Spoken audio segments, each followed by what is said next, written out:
Si hay alguien nuevo, soy Emilio Blanco, de la Facultad de Filología. Les agradecemos mucho estar aquí a esta hora, que invita más a reposar y descansar la comida que a estar aquí, pero eso quiere decir, como yo sugería esta mañana, que el curso está yendo muy bien y que atrae el interés de los asistentes, ¿no? En esta primera sesión de la tarde, la idea es que los asistentes al curso se lleven un panorama de qué es lo que una editorial requiere de un estudiante de filología, ¿no? El título general era Desafíos digitales para los espacios editoriales. Por supuesto que es importante el mundo digital, es insoslayable ya, ¿no? Pero más importante que eso son las variaciones que el mundo de las editoriales ha sufrido desde que aparece la informática en la esfera europea, ¿no? Entonces nos gustaría saber, como idea general, qué conocimientos, qué competencias, qué habilidades les piden ahora las editoriales a los estudiantes, a los graduados de filología, ¿no? Qué perfiles buscan y a veces no encuentran, qué le pedirían hoy a los estudios filológicos desde una editorial, y nos vamos a permitir, como son todos gente muy sabia, que les den algún consejo a estos estudiantes, ¿no? Bien, y en primer lugar va a presentar Carmen Chacón. Con este a lo mejor. Quizás sí. Hola. No me he enterado cómo se encendía esta manera. Hola. Rojo. Hola. Soy profesora de tecnología. Bueno, no, ¿ya está? Ahora sí. Es que así no te incomodo a ti. No me incomodo. Bueno, buenas tardes. Yo estoy aquí para presentar a Javier Lahuerta. Dirijo desde este último año las prácticas curriculares de nuestro máster de español como segunda lengua, español lengua extranjera en la Complutense. Entonces, tenemos un número de estudiantes muy elevado, unos 60 estudiantes cada promoción, y es realmente difícil encontrar un lugar en el que puedan hacer sus prácticas.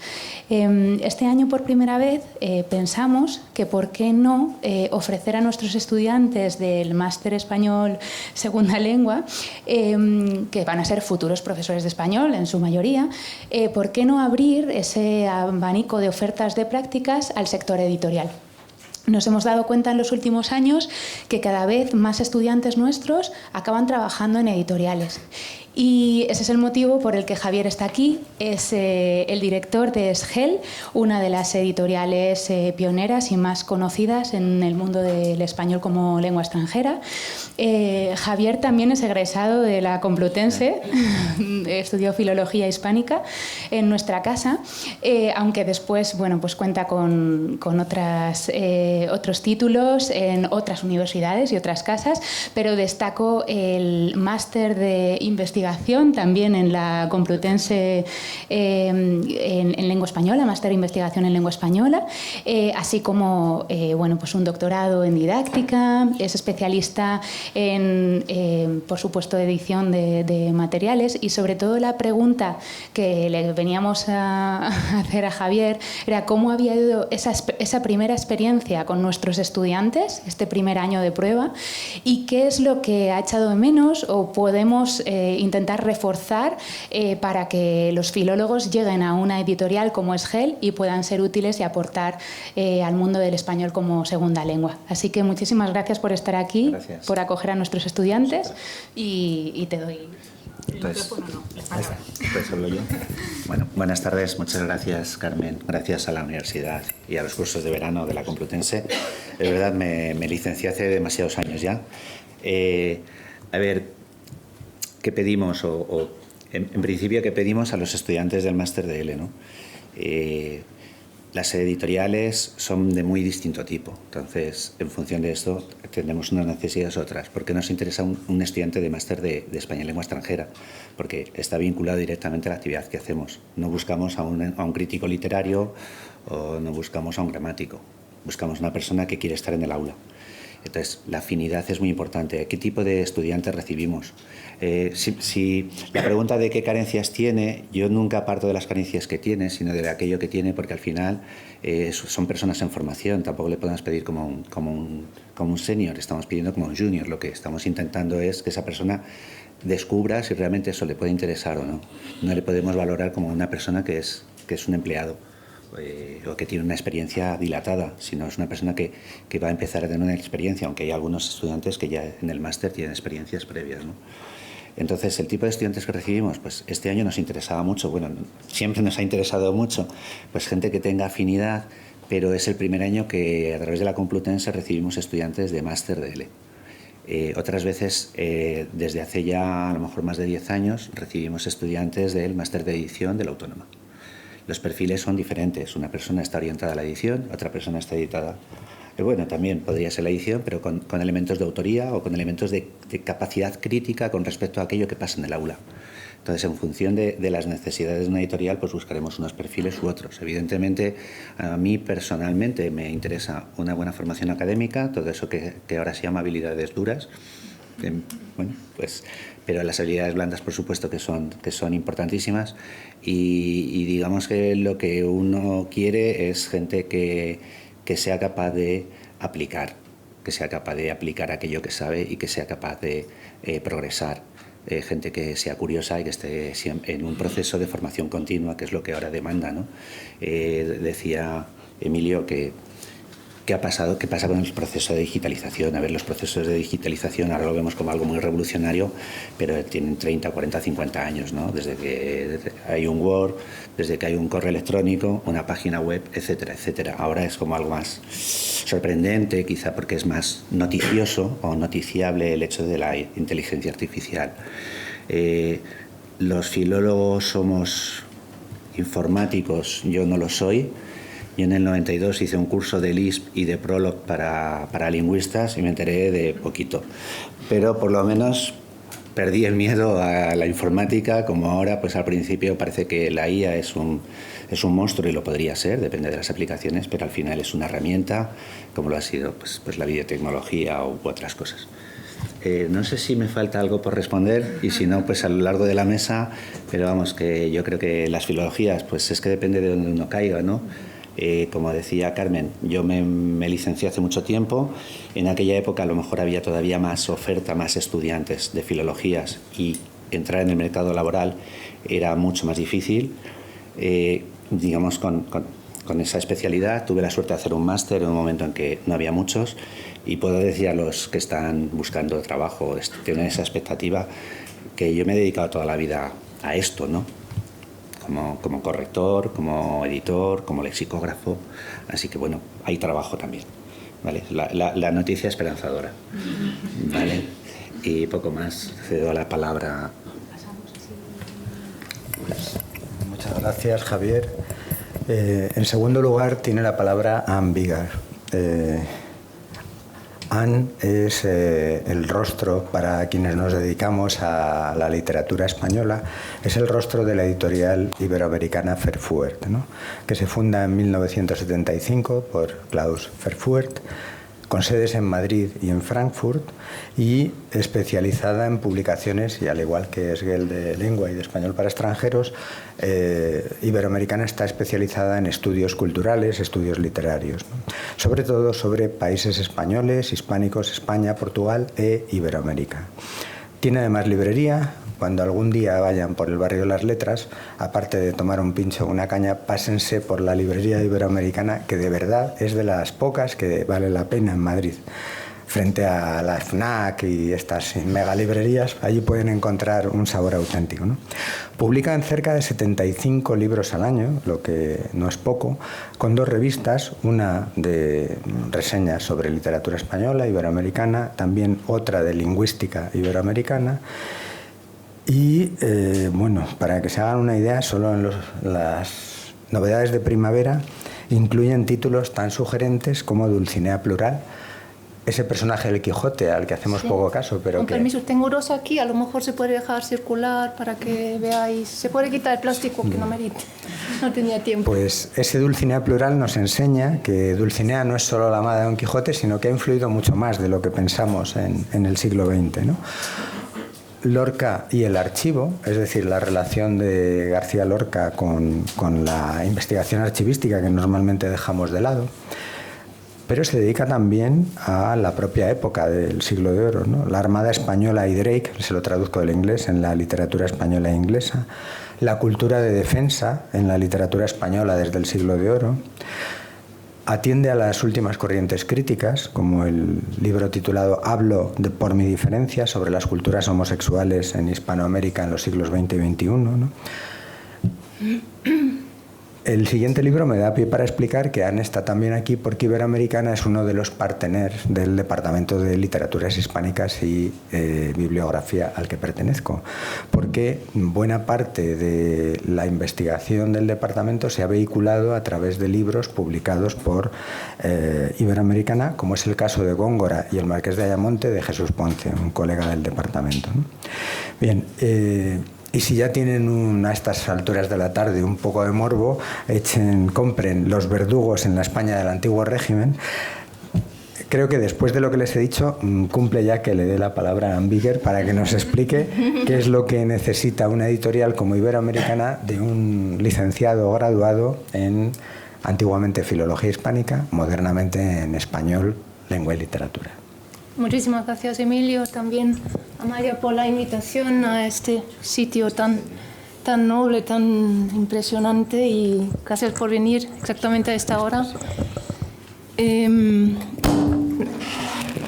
Nuestra editorial, bueno, se va a notar que soy alemana, pero me voy a esforzar. Estamos muy unidos con la Complutense, no solo por los becarios, por las prácticas que ofrecemos, sino también por las catedráticos. ¿Es este? Este. Es el que Bueno. funciona mejor. A ver. Hola. Sí, ¿no? No lo sé. Sí.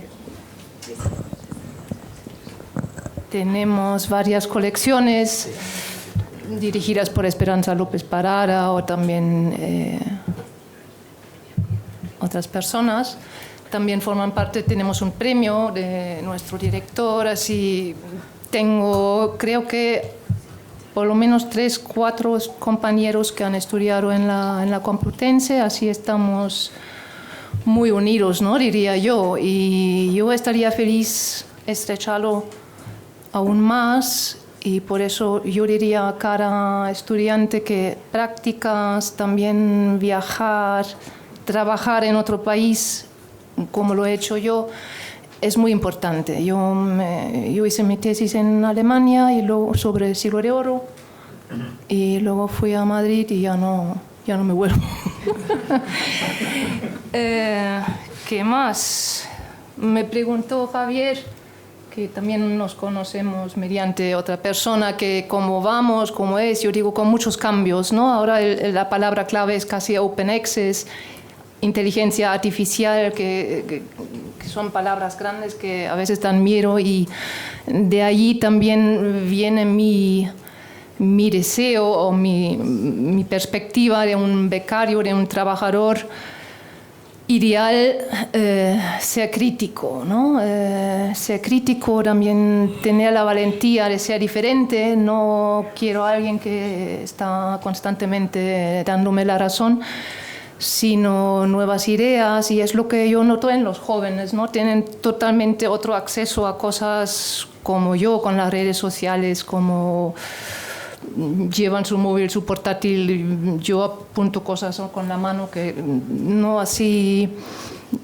Eso es lo que a mí me gustaría mucho, ser crítico, leer, no solo leer rápidamente en el móvil una cosa que Biden se ha ido, ¿no? Y ya está, sino tomar postura y estar informado, no solo sobre Galdós, sino también, no de todo, tiene que ser todo un conjunto: historia contemporánea, literatura, interés, Eso es un poco mi idea. No sé si hay preguntas o por qué. Igual luego hay ¿no? Porque sí. A mí también me interesaría por qué están estudiando filología. En mi tiempo todo el mundo estaba horrorizado y ¿y esto español? ¿Por qué no medicina o algo útil, no? Eso siempre fue. Pues no sé, por el momento será eso, luego ya podemos profundizar. Muy bien, muchas gracias, Anne. El tercer miembro de la mesa es Emilio Pascual Martín, porque hay algún hispanista que se llama también Emilio Pascual. Segoviano de Tejares, es licenciado en Filología Hispánica también por la Complutense, pero no está aquí por haberse licenciado en la Complutense, aunque podría, ¿no? Emilio es un humanista porque es escritor, poeta, narrador, crítico y editor, ¿no? No puedo dejar de hacer referencia a algunos de sus libros. En 1977 publicó El Purgatorio de Don Oficinio. Para aquellos que, como yo, no sean muy partidarios de la burocracia, es una buena lectura. Para quienes tengan hijos pequeños y adolescentes, en 1999 publicó un libro magnífico que hizo las delicias de mis hijos, Días de Reyes Magos, que fue Premio Lazarillo y al año siguiente Premio Nacional de Literatura Infantil y Juvenil. Y en 2023 ha publicado un libro que todo filólogo debería tener en la mesilla y que no debería leer de golpe, sino que debería leer poco a poco, un capítulo cada noche, que es El Gabinete Mágico, el libro de las bibliotecas imaginarias, que trata sobre 70 bibliotecas insertas en libros, ¿no? Está publicado en Siruela. Es un aficionado casi patológico del Quijote, se lo sabe de memoria, recita como nadie, es un excelente animador cultural, pero como les digo, está aquí como editor. Comenzó trabajando en Ediciones Paulinas, después pasó a la editorial Anaya, primero estuvo en el apartado de la literatura infantil, donde ha publicado también varios trabajos, y a partir de 2001 se convirtió en el director de Ediciones Cátedra, que todos ustedes conocen, ¿no? Pero actualmente manda o comanda en Oportet Editores. Tienen una página web donde pueden ver lo que hace, que curiosamente en esa página web el eslogan de la editorial es «Tus palabras son tu imagen», que es toda una declaración de intenciones, ¿no? Lo que le pedimos en esta mesa redonda es que nos hablase de ciertos aspectos que en otro momento corrían a cargo de la editorial y que en estos momentos, tanto en periódicos como editoriales, están dejándose de lado, ¿no? Corrección de textos, informes de lectura, ajustes, diagramación, maquetación, asesoramiento filológico y editorial y redacción de textos, ¿no? Lo que le pedimos a Emilio es que nos ilustrase con algunos ejemplos esa actividad que desarrolla en la editorial para que nuestros estudiantes, los participantes en el curso, tuviesen una idea de qué otras cosas se pueden hacer desde el mundo editorial, aparte simplemente de publicar libros y de funcionar como una editorial al uso, ¿no? Emilio. Buenas tardes, muchísimas gracias a todos, desde luego a la Complutense, a Emilio por haberme invitado aquí, y el hecho de que he estado aquí esta mañana aprendiendo cosas, y me ha gustado muchísimo la primera mesa porque ya se han planteado algunas de las cosas que iban a plantearse esta tarde. Se ha hablado de que hay muchos universitarios que escriben mal, que no saben leer bien, y esto empieza a ser grave, porque en un momento de la historia nuestra de la escritura y de la lectura, en que se escribe más que se lee, es más imprescindible que nunca que los filólogos estén en las editoriales. Claro, Javier decía, y es verdad que depende del tipo de editorial que sea, el tipo de perfil que se requiere es un poco diferente. No es lo mismo un editor para Cátedra que un editor, por ejemplo, para Oportet Editores, que aunque editamos también, y de hecho hemos editado un inédito de Unamuno, cartas inéditas de Unamuno y Machado, pero es fundamentalmente una empresa de servicios editoriales. Y servicios editoriales quiere ser que no solamente hay que saber manejar un ordenador, sino hay que saber, esta mañana me parece que era Emilio del Río el que decía que no hay malas respuestas, sino hay malas preguntas. Si no se hacen bien las preguntas, difícilmente van a salir bien las respuestas. Y a veces la máquina, la herramienta, no es que sea mala, es que la manejamos mal. Cuando nos llega un original, por ejemplo, a la editorial, y vemos, por poner un ejemplo, un romance. Cuando digo romance, entre filólogos no tendría que hacer esta aclaración, no me estoy refiriendo a una novela rosa, sino a una sucesión de octosílabos con asonancia en los pares. Y cuando llega, digo, un original en que el romance está justificado al centro no quiere decir que sea al centro político, quiere decirse que la justificación en las páginas, ya saben que puede ser a la izquierda, a la derecha en bandera, a la derecha justificada, y al centro, que es lo más fácil que hacen, pinchan en el centro de la máquina y entonces los versos salen todos en el centro, pero cada uno de una longitud distinta, dependiendo del número de matrices que tenga. Eso no es editar. Editar significa que a la máquina, a los programas de maquetación, hay que exigirles lo que les exigirías como cuando se hacían las cosas en linotipia. Es decir, ¿qué es un huérfano? ¿Qué es una viuda? ¿Por qué no se pueden partir más de 3 palabras consecutivas? En fin, una serie de cosas que la herramienta las hace y las puede hacer con mucha facilidad e incluso con mucha velocidad. Pero hay que saber preguntar. ¿Qué cosas llegan, por ejemplo, mal y echamos de menos en las editoriales? Pues, por ejemplo, cosas elementalísimas de ortotipografía. De la ortografía, de verdad, me da vergüenza hablar aquí de ello, pero es que llegan unas cosas ortográficamente que realmente se te echan para atrás. Mi madre, que no había podido ir la mujer más que hasta los 11 años a la escuela, a veces le daba un poco de reparo escribirnos y mi hermano le decía, pero vamos a ver, madre, ¿por qué no nos escribes? Dice, ay, hijo, porque sé que cometo faltas de ortografía. Dice, ¿y eso qué te importa? Y decía mi madre, ay, hijo, lo bien hecho bien parece. Aspecto y apariencia, el verbo aspicio latino, las cosas que se ven cuando presentamos un original del tipo que sea y empezamos a ver la apariencia, apáreo, y empezamos a ver cosas que ya te llaman la atención negativamente, muy probablemente ese original puede sufrir también un rechazo al margen del contenido porque su presentación es totalmente equivocada. Las otras cosas que, por ejemplo, echamos muchísimo de menos. Ya sabemos que la ortotipografía, como incluso la ortografía, es una convención, pero es una convención que en el momento que todos la hemos aceptado hay que respetar. Una convención es el semáforo en rojo, pero si en cada esquina hubiera un semáforo de color distinto, no sabríamos qué tendríamos que hacer. Algo parecido pasa con la ortotipografía. Ya sabemos que hay 3 tipos de guiones, el largo o raya, el medio y el corto.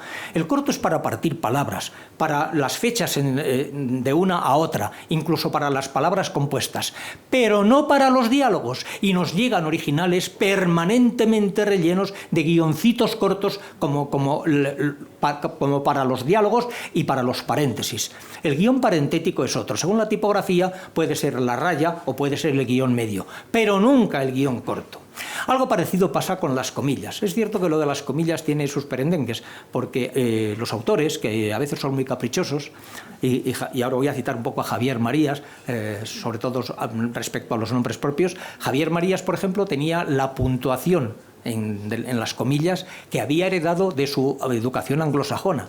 Primero la sencilla, después la doble alta y solo en medio al final la angular. Claro, en español lo hacemos al revés, pero es que estamos trabajando en español. Si estuviéramos en alemán tendríamos la apertura de comilla baja para abrir, la alta para cerrar. Si estuviéramos en francés tendríamos un espacio entre la comilla y la palabra siguiente, pero estamos en español y las cosas hay que presentarlas como es debido.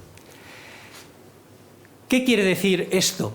Que cuando nos llega un original tenemos que tener las antenas bien abiertas, esto es lo que estamos pidiendo de las editoriales, para ver lo que está llegando, y no solamente desde el punto de vista estrictamente gráfico, sino a veces también desde el punto de vista de papanatismos de contenido. He dicho que iba a citar a Javier Marías. Javier Marías, en un artículo de hace probablemente 8 o 9 años, en la zona fantasma del País Semanal, hablaba de los nombres propios. Y esto de verdad empieza a ser una invasión. Toda la vida Aladino ha sido Aladino, el de la lámpara maravillosa. Ahora no, ahora resulta que es Aladín, o se pronuncia como se pronuncia. Decía Javier Marías: merced a los incontables traductores que ignoran que los nombres clásicos poseen su forma y su tradición en cada lengua, hay quien cree que Noah es alguien distinto de Noé, Tiberius otro que Tiberio, o John Calvin, un americano que en nada se corresponde con el reformista francés del 16, Calvino, que dio nombre al calvinismo. Claro, que tampoco son tantos los que han oído hablar de este último. Y por si fuera poco, ahí está Jerjes, el vicioso persa, al que los traductores cenutrios han convertido en Xerxes, siguiendo el inglés o ignorando los siglos. Otra de las cosas que echamos de menos es esa cultura un poco humanista que hace falta para detectar con las antenas bien abiertas. Yo sé que nadie sabe todos los idiomas del mundo. Tampoco es necesario, pero hay que tener un poquito de sentido común y algo de sentido de la medida. Voy a poner un ejemplo. Hace unos años se publicó en una editorial de cuyo nombre no quiero acordarme la obra de teatro de Bulgakov, Don Quijote. Ya sé que me han dado por donde me duele. Pues bien, esta traducción es un escaparate de la más refinada joyería. Con ella solo alcanzaría a llenar otra pieza del mismo tamaño. Baste para muestra que el rubicundo Apolo se ha reencarnado en Apolonio con encendido rostro.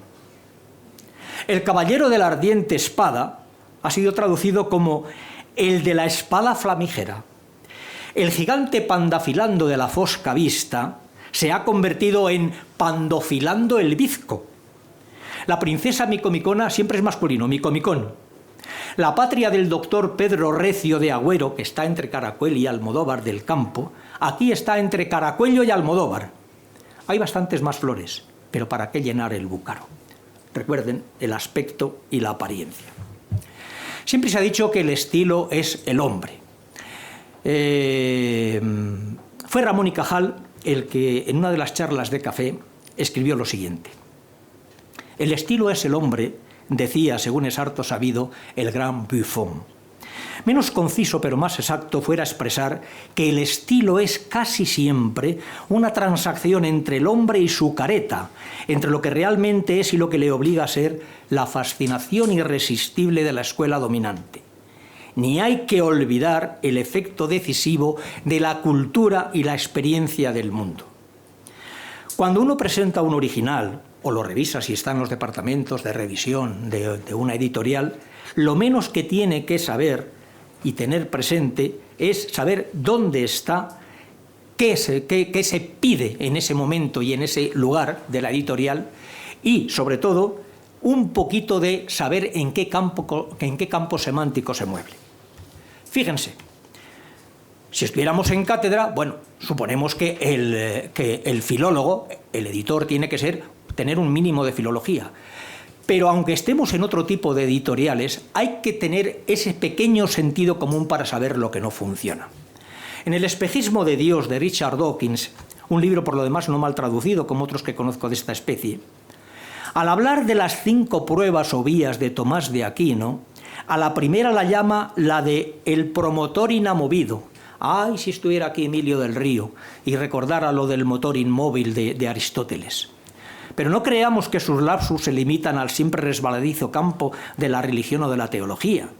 El título de la novela de Aldous Huxley, Contrapunto, ignorando que ha sido editada varias veces, es traducido como punto contra punto. Del mismo modo, el fenómeno humano, la conocida obra de Teilhard de Chardin, es traducida como el fenómeno del hombre, y una mucho más reciente y estrictamente relacionada con el mundo de la física, la estructura de la realidad, de David Deutsch, ha quedado traducida en este libro como la fábrica de la realidad. Hay muchas más perlas que les ahorro. En esto de los títulos, la ignorancia y el desarraigo cultural llega hasta extremos harto curiosos. En 1982 se tradujo la novela de Leonardo Sciascia, Dalle parti degli infedeli, Atilio Pentimalli, que la tradujo para Bruguera, no desconocía que debajo de este título estaba el latín in partibus infidelium, y así tradujo correctamente en tierra de infieles. De hecho, la novela trata de un obispo que cae en desgracia y es despojado de sus poderes y marginado de la jerarquía eclesiástica. Bien, miren por dónde. La novela volvió a traducirse 11 años después, según la teoría ese de que las traducciones hay que renovarlas. Fue para Mondadori. Siempre se ha dicho que una obra hay que traducirla para ponerla al día, pero el nuevo traductor quizá pensó mejorar el título antiguo, siendo más fiel a la literalidad del original, y en vez de En tierra de infieles, tradujo De parte de los infieles. Una ultracorrección estúpida, producto de la ignorancia y del campo semántico en que se movía. Campos semánticos generales. Resulta intolerable que los editores de un libro como La proporción áurea de Mario Livio hayan dejado correr un valioso arsenal de anglicismos con transcripciones, recordemos a Javier Marías, como jámbrico, confuncio, Laertius, Gideón o Filo, por Jámblico, Confucio, Laercio, Gedeón y Filón. Pasaremos benévolamente sobre ellas, porque siempre podemos pensar que se trata de erratas. Pero cuando me encuentro un hueso con 55 excisiones en vez de incisiones, o la accesión de una pirámide en vez de la erección o levantamiento, empiezo a sospechar si no se tratará solo de un mal traductor, sino también de un mal editor. Creo que no se puede permitir que estas cosas, y no son casualidades, porque tuve la fortuna de leer la segunda edición, quiere decirse que se produjeron las mismas erratas y errores que en la primera. Aquí se podía haber lanzado de nuevo no solamente un monitum al traditore, sino también al editor. Estas aquí son unas de las cuantas cosas que pedimos los editores a la filología y, por supuesto, un mínimo de cultura literaria. Voy a terminar enseguida. Antes hemos hablado del aspecto, antes hemos hablado de la apariencia, hemos hablado del estilo. La cultura literaria supone, como mínimo, una mínima cultura gramatical, al margen incluso o contra los traductores. Una excelente novela como es la novela de Updike, Corre, conejo, casi acabé detestándola por culpa del galgo de su traductor, que continuamente me martirizaba los ojos y los oídos con todas las variantes posibles de locuciones como delante mío, delante suyo, detrás suyo, cerca tuyo, acerca suyo, encima suyo, debajo suyo. Confusión de rayar con rayar frecuente. Y sindequeísmos, muchos sindequeísmos. Quiero terminar aquí. Antes hablaba Emilio de la imagen y las palabras. En los últimos meses de su vida, Borges publicó un libro titulado Los conjurados. En él hay un magnífico soneto que de algún modo recoge lo que había ya escrito 25 años antes al final del prólogo del Hacedor. El soneto dice: ante la cal de una pared que nada nos veda imaginar como infinita, un hombre se ha sentado y premedita trazar con rigurosa pincelada en la vasta pared el orbe entero. Puertas, balanzas, tártaros, jacintos, ángeles, bibliotecas, laberintos, el ancla, uxmal, el infinito, el cero. Puebla de formas la pared. La suerte, que de curiosos dones no es avara, le permite dar fin a su porfía. Y en el preciso instante de su muerte, descubre que esa vasta algarabía de líneas es la imagen de su cara. Filólogos, el aspecto, la apariencia, el estilo es la imagen de nuestra cara.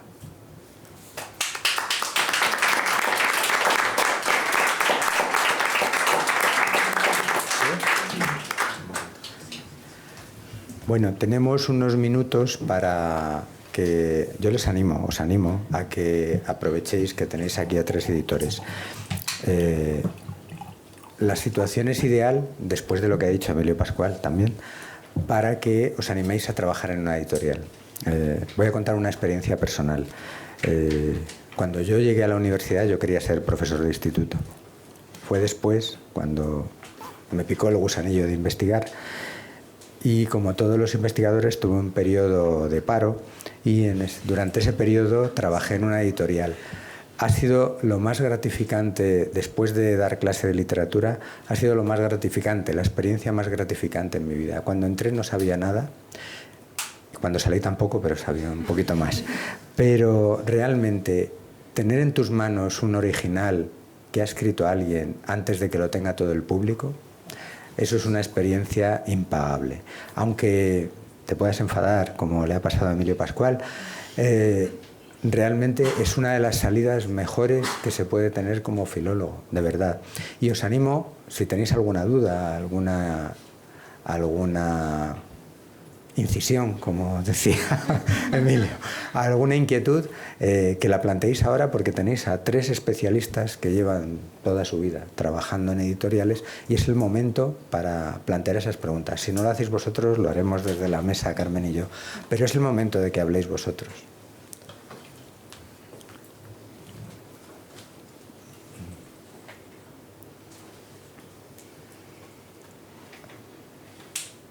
¿No tenéis ninguna pregunta? Sí. Bueno, esto es gracias por la ponencia los 3. Un poco por curiosidad, ¿hasta qué punto las exigencias comerciales interfieren con el mantenerse fiel al arte y a la poesía, a la cultura? Por ejemplo, si hay un nuevo escritor que quiere lanzar una nueva obra, o desde el punto de vista lexicográfico también, hasta qué punto las exigencias comerciales interfieren en mantenerse fiel a la calidad literaria y poética en ese sentido. Claro. Voy a empezar por una cosa un poquito más general, ¿no? En relación con... Decía Emilio que era muy gratificante, que había aprendido mucho en editorial. Yo cuando recibo estudiantes del máster de edición hay un cierto romanticismo, un aura así de qué bonito, vamos a hablar con Vargas Llosa, etc. No, normalmente no se empieza por ahí, ni mucho menos. Se empieza haciendo libros, se empieza corrigiendo, se empieza leyendo originales y a veces pues, el contacto con el autor es relativo. Por otro lado, no toda la edición es cultura, en el sentido de la literatura, la poesía, etc.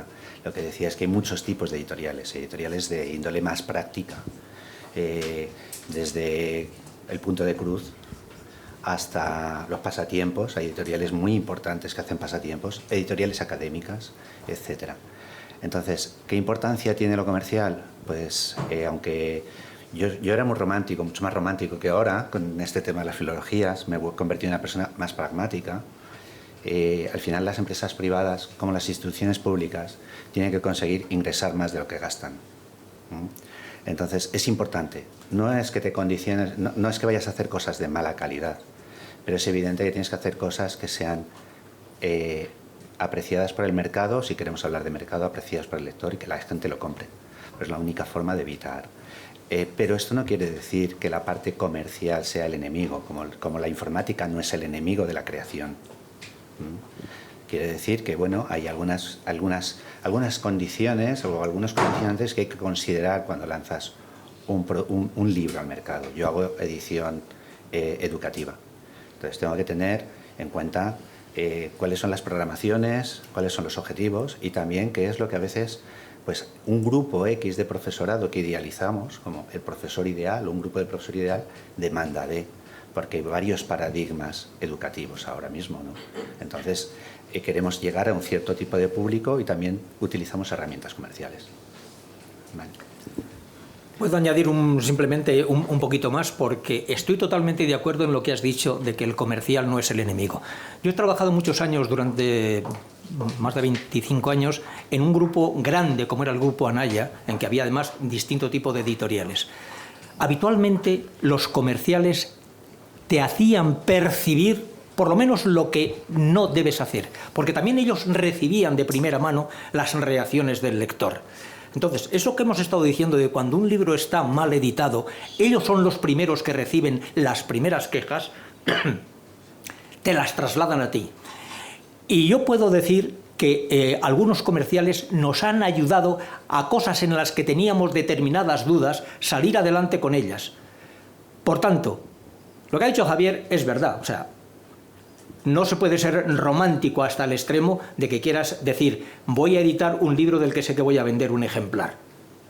Para eso no es necesario, simplemente a aquel lector que le interesa se lo lees. Pero lo cierto es que de cuando en cuando los comerciales te abren las antenas. Yo recuerdo una vez que me llegó, esto es un ejemplo de...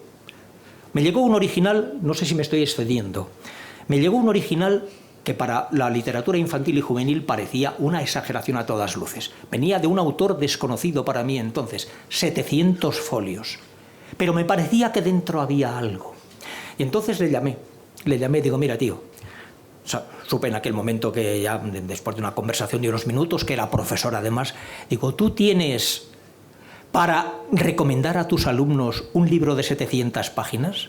Mi pregunta es, ¿realmente lo que has dicho aquí no lo podrías decir seguramente en alguna menos? Y entonces respondió aquello, se hará lo que se pueda, maestro, dijo la lámpara de barro como el pájaro perdido de Rabindranath Tagore. Reescribió el libro, todavía lo dejó en 400 páginas. Pero aún así, yo hablé con mis comerciales.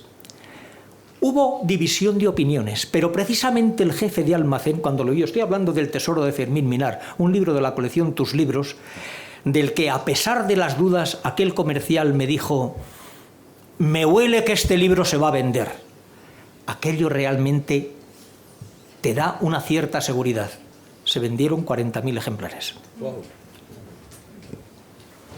Bueno, tiradas tan altas no tenemos nosotros, pero también totalmente de acuerdo es que lo que intentamos también mucho es conseguir coediciones con México, Perú, Argentina, porque eso nos garantiza también la venta allí, la venta a un precio mucho más bajo, luego tiene el ISBN del país, que también es una ventaja, entonces hay que buscar, hay que estar muy despierto siempre. Dulcinea, por ejemplo, estuve en el Toboso el sábado, allí lo presentamos, la bibliotecaria lo puso en las páginas de todas las bibliotecas de La Mancha y habló con su primo, claro, y cosas, ¿no? Quiero decir, lo comercial, claro, cada colaborador que tenemos quiere cobrar al final de mes. El alquiler, la imprenta, sí, es que, pero la calidad encima de todo, siempre. Gracias. Bueno, en primer lugar, muchísimas gracias a los 5 que componéis la mesa, pero sobre todo a los 3 editores que han venido a visitarnos. Y yo quería preguntaros, bueno, quizás son 2 preguntas. Lo primero, ¿qué tal relación tenéis con la crítica profesional? ¿Creéis todavía en el papel de mediador del crítico que hace reseñas, que pone bien o mal un libro, os condiciona no en vuestra tarea editorial? Y por otro lado, habéis comentado, bueno, de la importancia, ¿no?, de uno de los papeles fundamentales de un becario, pero también de la labor editorial, es corregir, evaluar los originales, etc.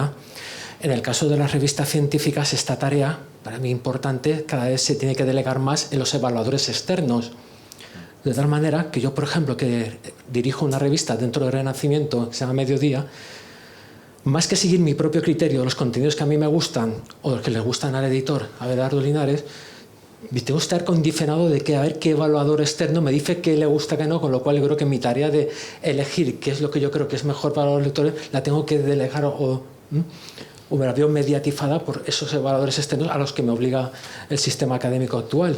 Entonces yo no sé cómo sorteáis eso. Bueno, esos son un poco los 2 comentarios y me gustaría que me comentaran, porque bueno, yo lo vivo y bueno, también una de las cosas muchas que he hecho he sido crítico de libros, dirigí 2 años la sección del Imparcial, ¿no? Entonces, y bueno, elegir los libros y mantener una relación cordial con las editoriales a veces será sencillo y a veces no tanto. Bueno, no me importa meterme aquí en este fregado, aunque yo ya estoy fuera de... Como he dicho al principio, soy casi ex de todo. Bueno, la crítica, en principio, debería ser saludable. Crítica, como sabéis, viene del griego krinein, que significa juzgar. Lo que pasa es que no siempre tenemos los baremos de la crítica. Porque claro, no es lo mismo una crítica puramente descriptiva, es decir, bueno, esta carretera tiene tantas curvas y llega al objetivo, que dar un juicio personal que puede ser o puede, objetivo nunca, porque ya sabéis lo de soy sujeto, no objeto. Pero es cierto que la crítica puede ayudar o a veces puede destruir. ¿Recordáis aquel famoso caso de Valles, si es que es verdad y no es leyenda urbana, de cuando, haciendo la crítica de una obra de teatro, dijo aquello de: anoche se estrenó la obra de fulanito de tal, nadie sabe por qué? Es cierto que hay críticas un poco malévolas, pero la crítica en sí y en conjunto puede ayudar mucho para saber un poco por dónde estamos. Insisto, siempre que el crítico enseñe sus cartas y sepa cuáles son sus baremos. De las revistas yo no sé nada, pero si estás en Renacimiento, Renacimiento también es editorial y sabes que hace las cosas muy bien. Y Abelardo Linares, ¿qué vamos a contar de su millón de libros? Sí, yo, la fortuna, llevo ya 10 años trabajando, colaborando con ellos en diferentes tareas. Sí. Y bueno, la verdad es que tanto estar en el lado del editor como en el lado de la crítica son dos oficios de filólogo, que estamos hablando de tareas, y las dos me han gustado mucho, me han reportado mucho, cada uno desde un punto de vista diferente. El caso es que eso, como editor, yo veo que ahora mismo, en el caso de las revistas científicas, que lo veo que se convierte más en un repositorio para los artículos científicos que uno va colocando. ¿Y dónde está el papel del editor o del mío como director? ¿Cuál es mi papel de decisión? Y yo que esto cada vez lo veo más diluido, ¿no? Y me molesta. Incluso es que el que hace de secretario en la revista, cuando me habla, dice, bueno, ten cuidado, no, es que le decimos que a este artículo yo le voy a escribir al autor diciéndole que quite una cosa, un párrafo, añada otro. No, es que eso no se puede hacer. ¿Cómo que no se puede hacer? De siempre tiene que haber un diálogo entre el editor y el autor, ¿no? A la hora de publicar un texto, y tú piensas en un público, ¿no? No simplemente en que la revista es repositorio de mis artículos científicos para los investigadores, ¿no? No sé. Bueno, ya digo, yo en las revistas, como diría Don Quijote, en esotro no me entremeto. Pero es cierto que en los juicios que se emiten, no solamente por el juicio en sí, sino, ¿por qué no decirlo también?, porque una crítica es publicidad. No voy a decir la tontería esa de que hablen de mí, aunque sea mal, pero es verdad. Y las reseñas, que también a los investigadores también se nos mide por reseñas que hayan aparecido o no de nuestra obra, ¿no? Con lo cual eso también mediatiza mucho. También yo imagino al que lleve hoy día un portal de libros o de crítica o que tenga un apartado de reseñas en toda su revista, a ver cuáles incluye, cuáles no, qué libros. En fin, que yo veo que todo esto cada vez, yo antes tenía más decisión, porque yo digo una cosa, en el Imparcial, desde luego, a mí el señor Anson, por ejemplo, jamás me dio una consigna ni me dijo nada de qué libro tenía que reseñar o cuál no reseñar. Yo tuve una libertad absoluta. A lo mejor algún redactorcillo jefe sí que me intentaba imponer, ¿no? Que hablar de algún libro determinado.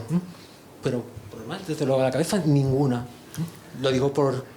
Sé que Anson es una persona muy controvertida, lo digo en su honor, porque es que verdad que jamás me dijo nada y yo pude hacer críticas buenas o malas. Bueno, de hecho Javier Routhier fue una no demasiado buena de una novedad de Vargas Llosa, que lo ha mencionado, y fue una polémica, pero eso sí, fue la reseña más leída, el artículo más leído durante varios días del periódico. Dos cuestiones antes de que tome la palabra Amelia, para animaros a nuestros estudiantes y egresados a que os dediquéis a la edición. Voy a contar dos datos. Muchos recordaréis La Catedral del Mar, el libro de Ildefonso Falcones, que cuando lo presentó a la editorial le hizo cambiar el final, le hizo quitar 100 páginas del texto y al final el título fue un bestseller. Lo que no quiere decir que sea un buen libro, por otra parte. Yo durante años les decía a mis estudiantes que algunos de estos bestsellers que eran de muy mala calidad, como indicaban los títulos, La Catedral del Mar o El último cacatón, por ejemplo, son algunos ejemplos que se podrían poner. Le vamos a dar la palabra a nuestra directora de curso, que la ha pedido. Solo quería hacer una pregunta yo también y volver al asunto de las competencias y las competencias digitales, que son mis obsesiones, ¿no? Porque mi pregunta era ¿qué nuevas competencias necesitáis en un mundo de edición digital, de ebooks y de marketing digital.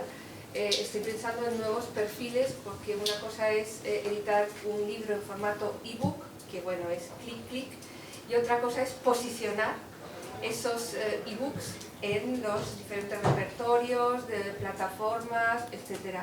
Entonces, la pregunta es, ¿qué competencias nuevas, para qué nuevos perfiles, pensando en ebooks, por ejemplo, o pensando en el marketing digital, redes sociales y demás, que necesitáis para poner vuestro catálogo a disposición de los lectores, ¿no?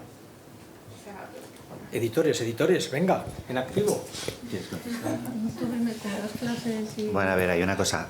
Esto también tiene mucho que ver con las dimensiones de una editorial. Nosotros no somos una editorial grande, entonces no tenemos especializaciones, somos muy generalistas a veces. Entonces lo que necesitamos es una persona que sea capaz, que sirva para un roto y para un descosido. Los últimos años, pues cuando buscamos un promotor, buscamos una persona que dé clase, que tenga habilidades sociales, pues eso, que tenga una buena entrada, que sea amable, que sea empático, etcétera, etcétera. Y le decimos, ¿qué sabes de redes sociales? Porque vas a llevar el Instagram. Entonces, porque yo no sé, soy incapaz, etcétera, ¿no? ¿Qué ocurre? Pues editoriales grandes sí que tienen departamentos y a veces no son filólogos los que lo llevan, son personas que vienen del mundo del marketing, o vienen de otros sectores, del periodismo, etcétera. Entonces, esto depende de las dimensiones. Es muy importante el posicionamiento SEO, pero lo mismo. Cuando uno tiene una editorial pequeña o trabaja en una editorial pequeña, pues se las apaña como puede. Los grandes grupos tienen departamentos de varias personas haciendo este tipo de trabajo. Y no siempre son filólogos, yo diría. Quizá alguno de ustedes conozca Amazon.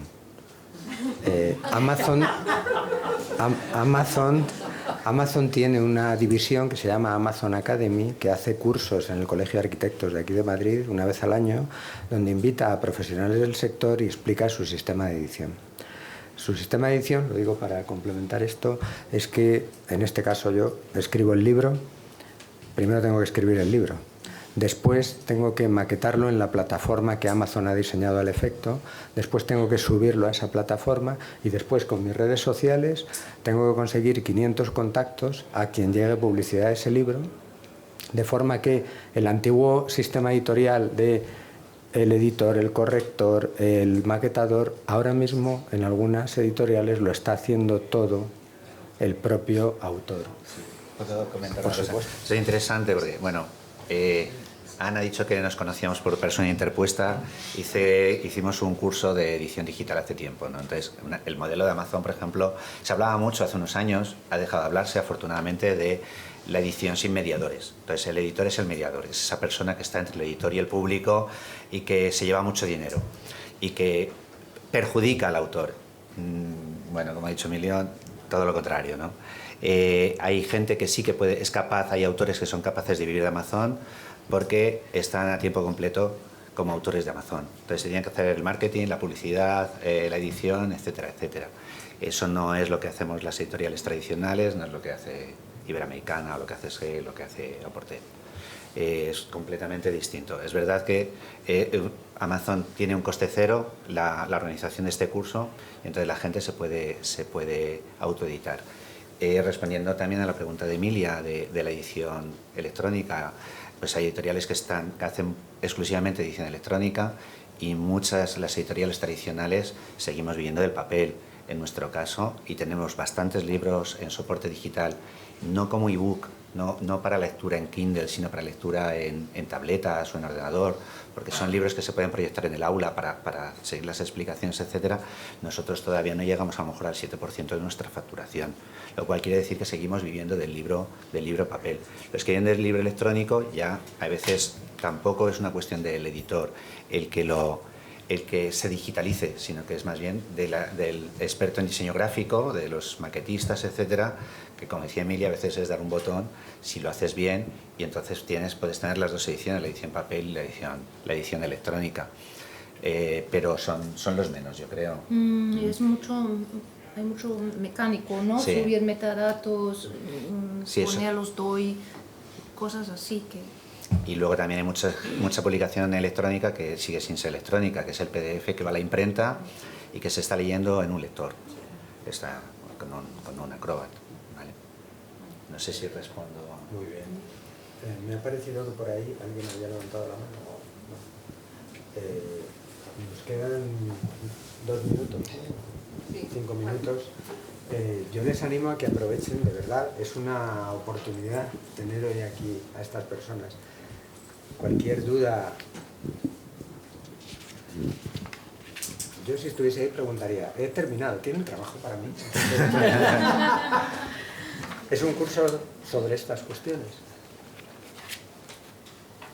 Venga, anímense.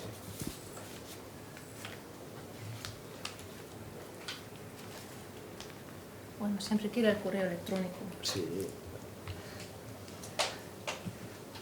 Pues yo me animo. Yo quería preguntar, antes Anne comentaba que como estrategia era muy potente poder publicar un libro que se pueda vender en Argentina, México, España. Y yo, bueno, pues lo que me gusta y a lo que más me dedico es a las variedades del español, precisamente.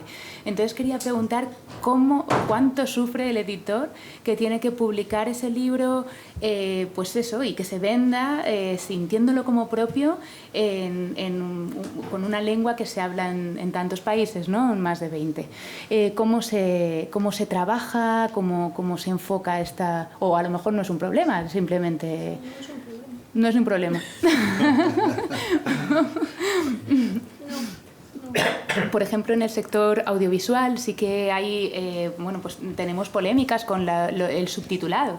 El subtitulado, que también hacemos los filólogos, el subtitulado en distintas variedades del español y digamos que al consumidor de estas series o películas, no voy a decir que le molesta, pero no le gusta que el subtitulado no sea de, pues eso, del español de España o del latino. Creo que, bueno, quizá es una percepción, pero me parece que sí que está pasando. Entonces, no sé si en el sector quizá del libro estamos más habituados y no es un problema, quizás algo más propio de los subtítulos, no sé. No, pero es cierto. Hubo, por ejemplo, claro, yo cuando estuve en Anaya, que tenía también distribución por toda América, para determinadas cosas, no para la literatura pura y dura, ya se empezaba a hablar del español neutro, es decir, que no tuviera determinadas peculiaridades, algunas son muy evidentes, como por ejemplo determinados tabúes en algunas zonas de la lengua, y sí se hablaba, sobre todo para literatura infantil, que fuera un español neutro, esa era la palabra que se utilizaba. Pero por otra parte, cuando el famoso boom latinoamericano de literatura, todos tuvimos que aprender lo que eran los gallinazos, y yo soy más de pueblo que las amapolas y no sabía lo que era. Sí, yo justo ahora tenía un problema que querían unificarme en un libro de lingüística aquí y acá. Claro, el editor no quería porque dice, justamente quiero dejar esto. Pasa ahora también mucho con el lenguaje inclusivo. Que pasó una vez una correctora, lo corrigió todo porque se basó en la Real Academia y escándalo, ¿no? Claro, quizás esto hay que aclarar antes. Pero... Es interesante eso también, claro, no lo había pensado. Quizá ahora es más notable este problema. Sí. Ahí no nos metemos. No, y quizá son las 5. Bueno, muchas gracias por haber asistido a esta mesa. Por supuesto, muchas gracias a mi colega Carmen Chacón y a nuestros invitados, que yo creo que han dado un panorama variado y múltiple de las posibilidades que tiene un egresado, graduado, licenciado en filología hispánica o en español o en cualquiera de las... porque no hemos tocado, al ser todos hispanos, las editoriales que trabajan con las carreras de inglés, francés, pero no conseguimos gente para la mesa. Entonces ha quedado esa parte. Pero yo creo que el panorama ha sido bastante acertado, bastante ajustado a la realidad, creo, ¿no? Es interesante porque en nuestra calle paralela abrió una librería inglesa y tiene un éxito. Sí. Pasajes en Alonso Martínez también tiene muchísimo éxito. Sí. Es que, pese a que llevamos 300 años oyendo hablar de la muerte del libro y estos últimos 20 mucho más, No sé por qué, pero todos seguimos leyendo libros. Algo tendrá el agua cuando la bendicen, ¿no? Bien, muchas gracias por haber estado aquí.